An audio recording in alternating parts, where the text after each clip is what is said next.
Hi, Billy Martin here from Singapore, and thank you for inviting me to be part of the World Hearing Day celebration. I've been asked to talk about how Dangerous Decibels is working to make listening safe. So we're going to cover some fun topics today, and I hope that they are helpful.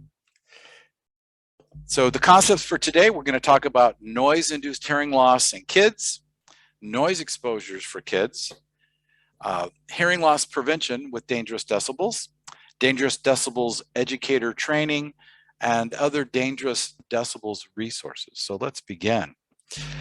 It's becoming increasingly apparent that noise-induced hearing loss is affecting young people everywhere. It's in the popular press. There's news stories about it. So let's look at the epidemiology. These are 3 studies in the United States from what are called the NHANES study, looking at hearing loss attributed to noise exposure in 12 to 19-year-olds. So we see from 1988 to 1994, it was a little less than 16%. Then it went up to 17.5% in the report from 2007, 2008. And then more recently in 2009, 2010, it dropped back down to closer to 13%. So these numbers have not changed markedly over the decades. This seems to be the numbers that we're seeing. We did a study in Portland, Oregon, in the Oregon Museum of Science and Industry, where we set up a exhibit on dangerous decibels, which included a sound booth that you would go in and was in a game format, and it tested hearing thresholds between 20 and 65 dB HL at 4,000 hertz. And we found that in our population of 12 to 19-year-olds that we were able to extract data from, which was almost 31,000 young people, that 13% of them also had a hearing loss at 4,000 hertz, which kind of confirms the other data that we've been getting. The World Health Organization, in their Make Listening Safe campaign, has proposed that more than 1 billion young people, that's 12 to 35, are at risk for hearing loss due to recreational exposure to loud sound. So that's globally, 1 billion people are at risk. Well, in terms of noise exposures, how much is too much for kids? The fact is we really don't know. It would be unethical to take children and expose them to noise and find out if their ears happen to be more vulnerable than adults or happen to be more resilient than adults. But the World Health Organization has also published a study on noise exposures to North American children, indicating that they may receive more noise at school than workers from an 8-hour workday at a factory. So the exposures are there. In response to this, Roberts and Neitzel in 2018 put together a recommendation that's been adopted by the World Health Organization for exposure limits for recreational noise for children at 80 dBA as an 8-hour total exposure over a 24-hour period. And the limit was developed to protect 99% of children from hearing loss exceeding 5 dB at 4 kilohertz after 18 years of exposure. So this was not using the industrial standards that we've used to. It's actually extracting how do we protect 99% of children from recreational noise exposures during the first 18 years of life. Now I've made a table to kind of explain how this works, and we look at 80 dBA for an 8-hour period is equivalent to 100% of your maximum daily allowable dose. So you've achieved the maximum permissible limit after 8 hours of continual 80 dBA exposure. So if you go over that, you overdose, you exceed that value. And we can see that by the time we get up to 100 dBA, the maximum or the amount of time required to reach 100% dose is less than 4 minutes. And if we go up to 112 dB, it's less than 15 seconds. So you can see that as the noise level, as the sound level increases, the time it takes to reach 100% dose drops rapidly. So in the area of 91 to 94 dB, or 30 to 15 minutes. And so these are our kind of our limits reference points. So what I'd like to do is share some noise exposures that have been measured in children, and let's see how they compare to that dose table. And in the newborn nursery, we see that with incubators, with the ventilators and the heating units in the bottom of the incubators, the isolettes, that's 70 to 80 dB prolonged exposure. Now, occasionally on peaks, it goes up to 105 to 120. And this is when alarms go off, or someone takes a clipboard and bangs it down on top of the plastic insulator. So this is a considerable exposure. So noise exposure happens in children, can happen as early as at birth or shortly afterwards. Toys, here we have a fire engine and children playing with the fire engine, and realize that when we measure ear level of sound for children, the noise sources are often very, very close to the children's ears. And here we have a little child riding around in their electric motorized car. And if we look at the sound levels from these, the fire engine is 100 dBA, which means reaches 100% dose and playing with that one toy for 4 minutes. And our little motor car is 90 dBA, which reaches 100% dose in 47 minutes. Arcades are very popular here in Southeast Asia, and I'm sure they are in other parts of the world. And so, you know, you're out shopping and you want to keep your kids busy so you can continue shopping. You put them at the arcade and give them some money. And the sound levels that we've measured here in Singapore are 86 to 90 dBA, which means you reach 100% dose in 1 to 2 hours. Quite common for kids to go in and play that long, provided the money continues. This was a live show, a Disney live show production called Rock and Road Show, targeting primary school kids. It's really designed for little kids. And after children going through one show, they received 300% dose for one show. That's the equivalent of 3 full days of 8-hour exposure at 80 dB. In Manila, they have tricycles, which you can jump on and get a ride around town, or you put the whole family on in this case. And the motorcycle's running, and that's about 110 dBA while you're riding it. And so you get 100% dose in less than 30 seconds. So it's got to be a pretty short ride for children to stay under that maximum limit. Many countries in our region here have limited access to firearms, but pellet air guns have become very popular. And James Langford did a study that was published in 2016 where he showed that the peak sound levels were 117 to 134 dB SPL. And that's immediate damage just from pellet guns. And we think, oh, pellet guns can't be that loud. Well, in fact, they are. Fireworks are very popular, legal in some countries and not in others, but nonetheless fired off in many places.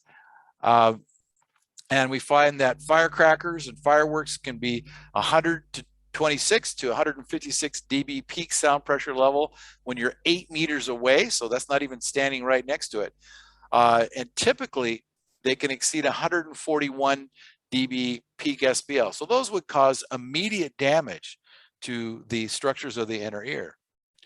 Sporting events, you go and everybody's excited and screaming and yelling, and people often take their kids to sporting events. And we did dosimetry during a sporting event, and by the end of it, the child had received 1,600% of the maximum daily dose, just being a spectator at one event. That's equivalent to 16 full days of 8-hour exposure at 80 dB. Formula One racing, I specifically highlight India here. Formula One racing has increased in popularity tremendously in India. And it doesn't take too much to know that the Formula One cars are extremely loud. If you're sitting in the stands, and our students did some recordings in the stands here at the Formula One race in Singapore, and the average sound levels ranged from 105 to 115 dBA, which was 100% dose in less than 15 seconds. Now, they were wearing hearing protection. But if you happen to be on the pit crew or anywhere near the car, the sound levels are 134 dBA, which is instant damage. So our race cars are incredibly loud, and that's half the fun is the sound of the engines as they fly by, but it can be very hazardous to children's hearing. Personal audio systems, and it's amazing to me at now with the advent of mobile phones just permeating the market everywhere globally. And in Singapore, almost all of our children, by the time they're 10 years of age, have their own mobile phones. And parents can keep track of them. They play games on them. Sometimes they need them for homework. Well, when you turn it up to full volume, that's 100 dBA at full volume, which means you reach your 100% dose in just 4 minutes. Personal audio systems pose a potential risk for hearing loss depending on how loud you set the volume. Music practice, here's a young drummer, and my colleague Deanna Meinke did dosimetry on this young guy. And in one practice session, he achieved 400% dose of his limit, so equivalent to 4 full days of exposure in just one music practice. And that seems to be quite common across music practices and classes and in concert musicians. Here we have an outdoor live music concert, and we've got some kids playing in the foreground.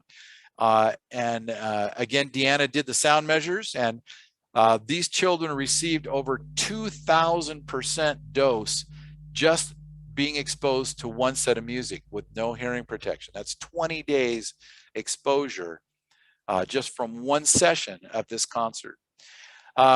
Australia has their Ultra Australia concerts. They're huge. You can see the attendance. They're very popular. Sound levels average about 112 dBA, which means your 100% dose for young people is in less than 15 seconds. Singapore's clubs are very, very popular. And again, the average set duration was 113 minutes at 102.3 dBA, which gives you, for one music set, 4,000% dose. We did some studies in Oregon when I was there, and this was 12 to 19-year-olds who lived in the Portland area. And just looking at the exposures of the different types of exposures, and if we put our bar at over 50% of the participants, you see that music players and loud car stereos are by far the most common exposures.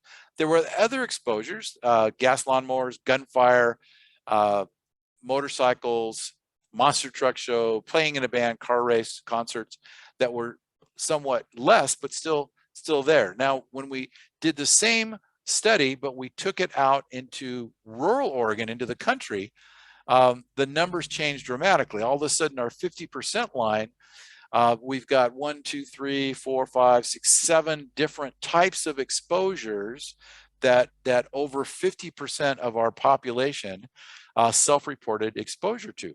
And 2 of those, one of those are either fired a gun or near gunfire, and setting off firecrackers are dangerous, extremely dangerous, because only one exposure can cause hearing loss. And so 56% or something like that of our rural kids that live out in the country were around gunfire or fired guns. The average age was 10 years of age. These are 9 to 11-year-olds. And less than half of them had ever worn any type of hearing protection. So exposures, depending on where you are and what the culture is and what the activities are, the exposures can be great. So we've got plenty of evidence that kids are exposed to potentially dangerous sounds, either in their home, listening to music, or out and doing some kind of extracurricular activity or recreational activities. But what can be done to protect our children's hearing? And the key is to educate early. We've got to start when they're young. If we wait till they're in high school or college, the damage is done. their cultural patterns are set, it's just too late. So you're going to hear a little bit about dangerous decibels. You can see that we have it in different languages in different countries now. It's been a program that's been around a while. What is dangerous decibels? You can go to the website, dangerousdecibels.org. There's tremendous resources and activities, lots of information about noise-induced hearing loss and how the ear works and it breaks. Some good physics on the mechanics of sound, how sound is made and what we hear, as well as how we hear and how the ear breaks. So Dangerous Decibels started in 1999 as a partnership between several organizations, and it's become an international good faith partnership between experts in hearing science, public health, noise, evaluation, and education, who are all passionately dedicated to preventing noise-induced hearing loss and tinnitus. And so it's really people-based, not institution-based, because people move from institution to institution, and they carry this passion and this expertise with them. And so we have a collection of individuals from several different countries that work together to continue research and development and dissemination of the Dangerous Decibels materials. The current co-directors are myself and Professor Deanna Meinke, the Winchester Distinguished Professor in Audiology and Speech Language Sciences at the University of Northern Colorado. And we've been working together on this for many years, but we are certainly not the only people that are critically involved in the Dangerous Decibels project.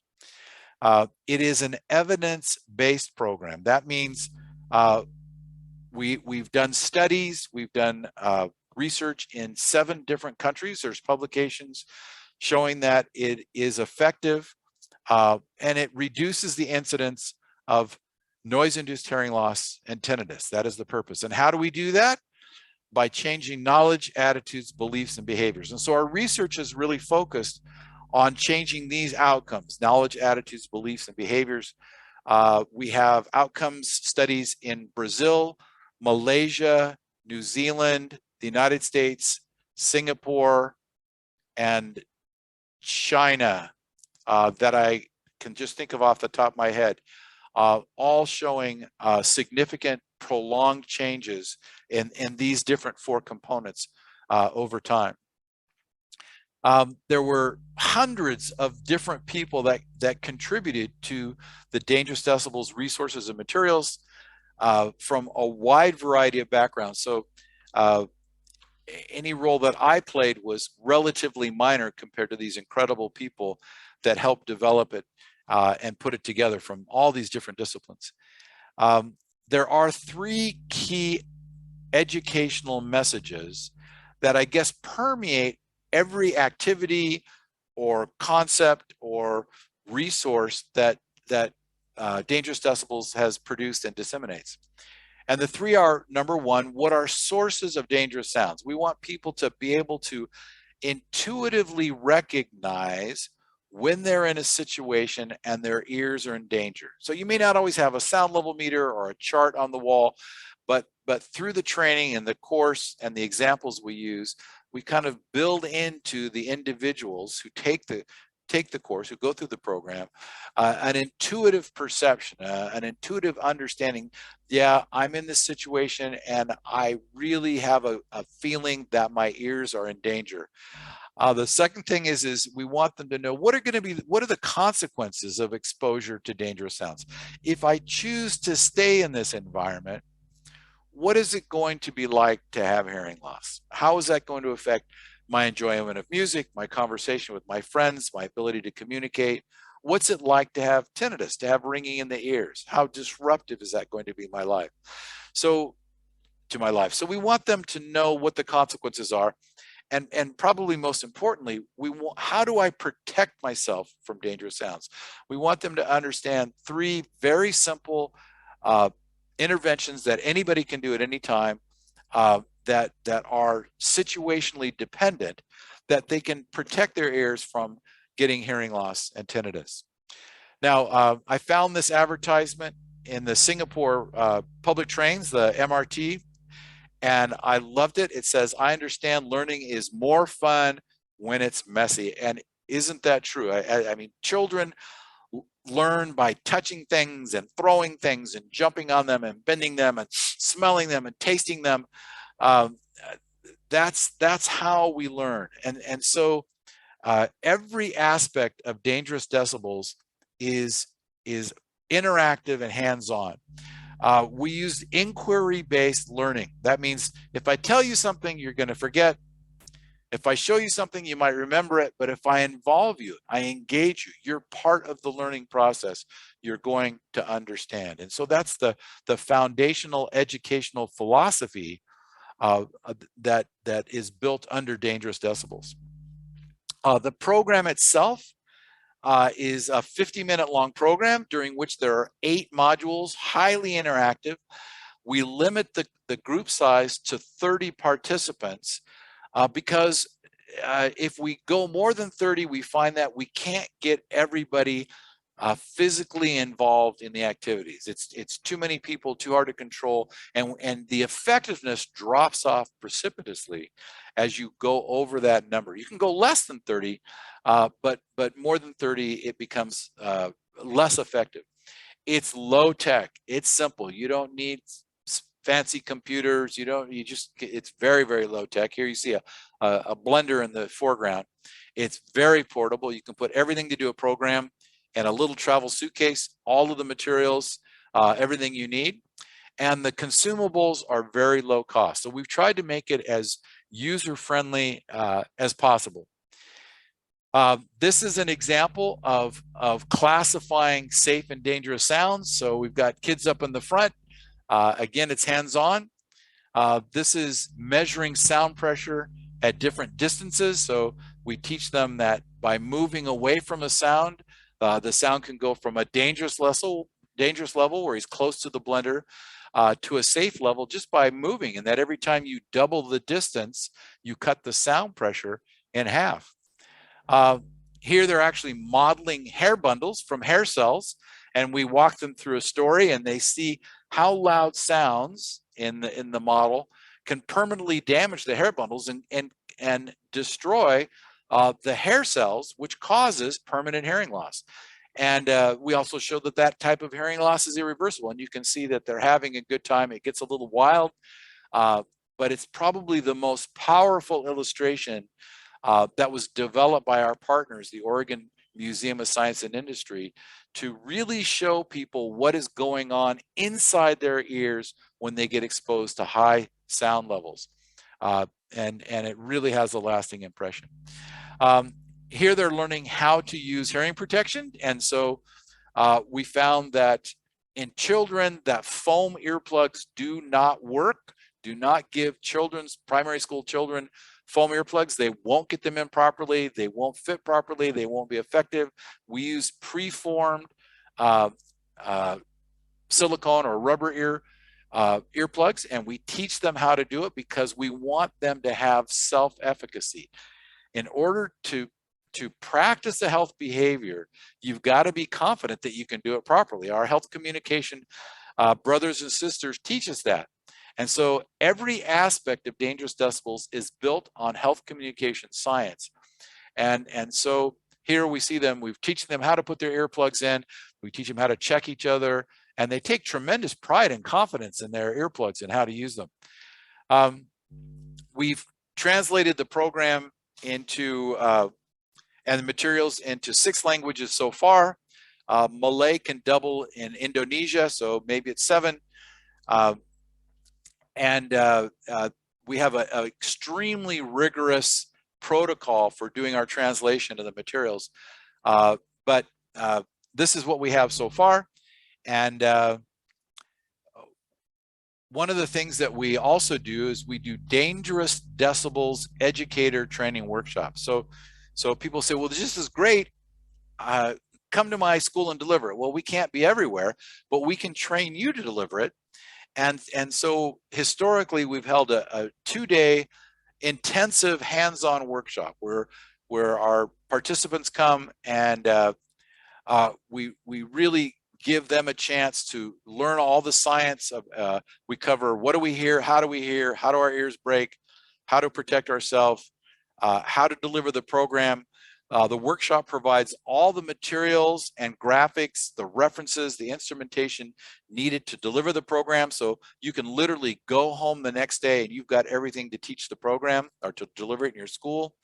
It includes sessions to practice the program delivery, so everybody gets a chance in a small group to deliver it. And it's in those times where we work out the kind of bumps and smooth them out to make sure everybody feels confident and that their terminology is correct, that their pacing is correct. And for completion of the program, we give them a certificate certifying them as Dangerous Decibels educators. We've done many of these workshops in different countries. They're a lot of work, but they're a lot of fun. Here you can see these are school teachers in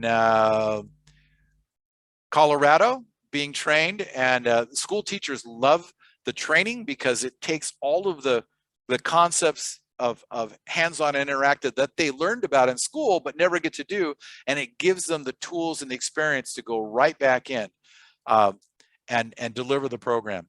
Now, it's not just teachers who come. This is a list of just some of the types of people who've been certified as Dangerous Decibels educators. And what I don't have listed here is parents. We have parents that are interested in come. Pretty much anybody who's interested parents at the bottom.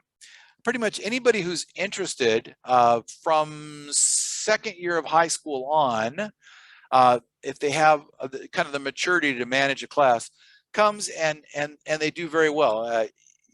Some of our best educators are actually secondary students, high school students, do extraordinary job. And the primary school kids love them. They're like rock stars.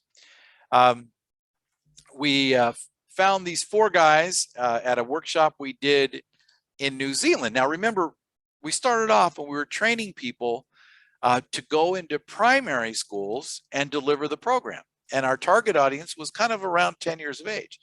And all of a sudden, we have 4 members of the New Zealand Defense Force that came into a workshop we did in Auckland, and of course we welcomed them. They signed up, and they're great guys, and we talked to them, and they're very serious about the workshop, and we said, so hey guys, this is for kids. They said, yeah, but we're the safety officers for the New Zealand Defense Force, and we don't have any real effective educational tools for our young soldiers. And how to teach them. So we want to learn this. We've heard about it and we've seen it, and we know that there's factories and industries that are interested.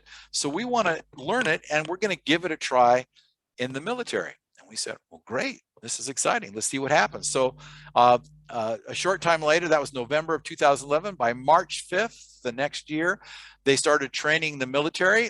And it was so well received that every new recruit in the New Zealand Army and Coast Guard and Nestle Corporation and the railways and the police forces in New Zealand goes through Dangerous Decibels training.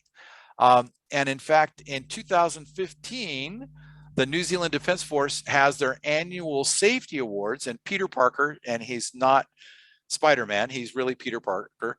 He's a health and safety advisor for the New Zealand Defense Force, and he won the prize for the best significant safety hazard initiative, Dangerous Decibels. So it's an award-winning military program now, and they're continuing on. That was in 2015 he got this award, and it continues to this day. We've done educator workshops in Australia, Brazil, Brunei, Canada, Fiji, Malaysia, New Zealand, Singapore, and USA. Multiple workshops in most of those countries. And we have about 2,000 educators that have been certified. There's also universities that train their audiology students. So the University of Kuala Lumpur in Malaysia, the National University of Singapore, the University of Northern Colorado. There's 3 or 4 other universities who've actually integrated the Dangerous Decibels training and certification into their either industrial hearing loss programs, or we do it in our acoustics course. So more and more schools are building this in, so their educators all come out trained and ready to go and to use the materials in either their clinical practices or to do public outreach. Coming soon. Now you can say, well, great. We're doing this conference online. We've still got COVID. We're having surges in Singapore now. We're at 26,000 a day. When's this going to end? It may not be feasible to do these kinds of training. And I don't have the money to fly to Malaysia or Singapore or the US or New Zealand to get trained. So what are we going to do? So we received a grant, a government grant, and Deanna Meinke is really leading on this. Judy Sobel, who is also one of the Dangerous Decibels, a member of the steering committee in the US, and myself are also working on it. But we fully developed an online education training course. And let me tell you, Deanna really did a fantastic job. It's just amazing. It's got videos and interactives. You can do it at your own pace. There is a session where you deliver the program and record it and send it to us for the feedback and evaluation. But there are, these are the modules. How common is the problem? The science of sound, the science of hearing, safe or dangerous, strategies to hear for a lifetime, Dangerous Decibels program in action, Dangerous Decibels program walkthrough that takes you step by step through each of the activities, connecting with your audience, extending your reach, resources, and the course wrap-up. So we have now 11 modules that you would take. The prototype is finished. It's under evaluation right now. So we're going to test it. We're actually going to do a comparison of the online version versus an in-person version, excuse me, to see if it's effective, because many online trainings are not. And then hopefully we'll be able to release it to the public. Now, the Dangerous Decibels program, as I told you, was initially developed for primary students, and now we've adapted it for workplace. The incredible work of Ravi Reddy and David Welch at the University of Auckland. For military that you've seen, University of Northern Colorado has adapted it for parents and having parents and students together. There's a program for recreational shooters, for musicians, and a very special program for the difficult to reach secondary school students. By the time the kids get to be secondary students, they don't want to hear about hearing health. And we've had a very difficult time changing their knowledge, attitudes, and behaviors, but we found the trick. And I'm not going to tell you it now, but there is a trick. And if you're interested in that, we can talk later. On the website, there's a newly updated and released called the DB Zone.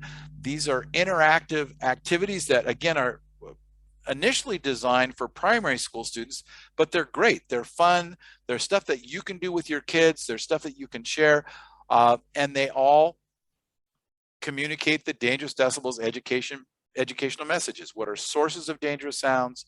What are the consequences of dangerous sounds? How do I protect myself from dangerous sounds?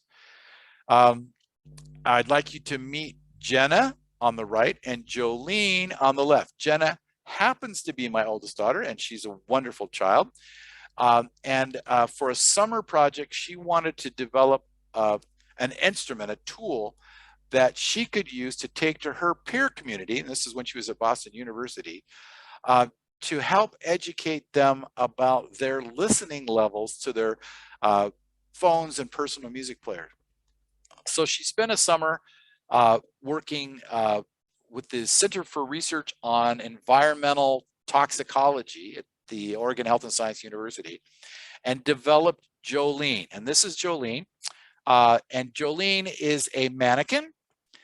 She also has a cracked face, but she's been glued back together. That's okay. And she has a sound level microphone wired into a silicone ear. and the wiring comes out and the sound level meter is outside of her. But you can take and listen to your music and set your headsets at the level you like, then put the earphone into Jolene's ear and it will tell you what sound pressure you're living to, what you're listening to. And then Jenna would take you through a 5-minute explanation of what sound levels are safe and dangerous and give you a little sheet to explain that to you. And we did a research study on it, and 44% of the people who went through a 10-minute interaction with Jolene, 44% of the people who were listening at dangerous levels expressed an intent to change their listening levels. So, I mean, that's just a lot of powerful interaction. Now, partly that's because kids design this and kids deliver it to other kids. So the power of peer influence it can never be underestimated. This is Jolene at the Oregon Health and Science University on Science Day. So you can see a young woman here listening to her music player. Jolene's got one earphone in her ear and Jenna is recording the sound level. So this is kind of how it works. This is Gunter. Gunter is Jenna's brother. Jenna has many siblings all over the world, and they're at Starbucks and they're doing community education. So again, this guy has set his music player and it's in, and this young woman, one of the grad students from the Northern Colorado, is measuring the sound levels.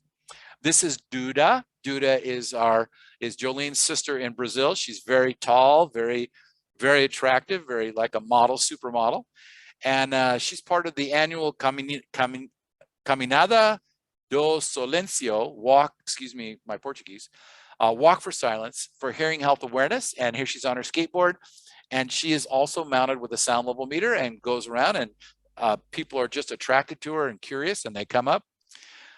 Now, if you want to have a Jolene, Jenna got another grant from the National Hearing Conservation Association and was commissioned to write the Jolene cookbook. And you can get it for free at the dangerousdecibels.org website, Jolene. It is a step-by-step, fully illustrated manual. It tells you where to buy everything, exactly what you need, how to drill the holes, everything you need to build your own Jolene. And the Jolene cookbook is incredibly popular. We know that it's in use in 41 countries that we know of, and probably more. So Jolene also has a Facebook page, Jolene OHSU. And on her Facebook page, you'll see her Jolene family album. And so people send in pictures of the Jolenes that they make, and there's a bunch of them there. They're fun. Christine Phillips at the University of Northern Colorado decided that Jolene needed a travel guide. And so she put together a book of when you want to take Jolene on the road, all the fun things you can do with your Jolene at schools and at parks and in public, and scripts and how to communicate, how to use your Jolene. So there's a cookbook to make her and a travel guide to use her in creative, fun ways. So I really encourage you to look up Jolene and to think about building your own. So partnerships. Now, everything you've seen here, all the results, all the research has been a result of partnerships.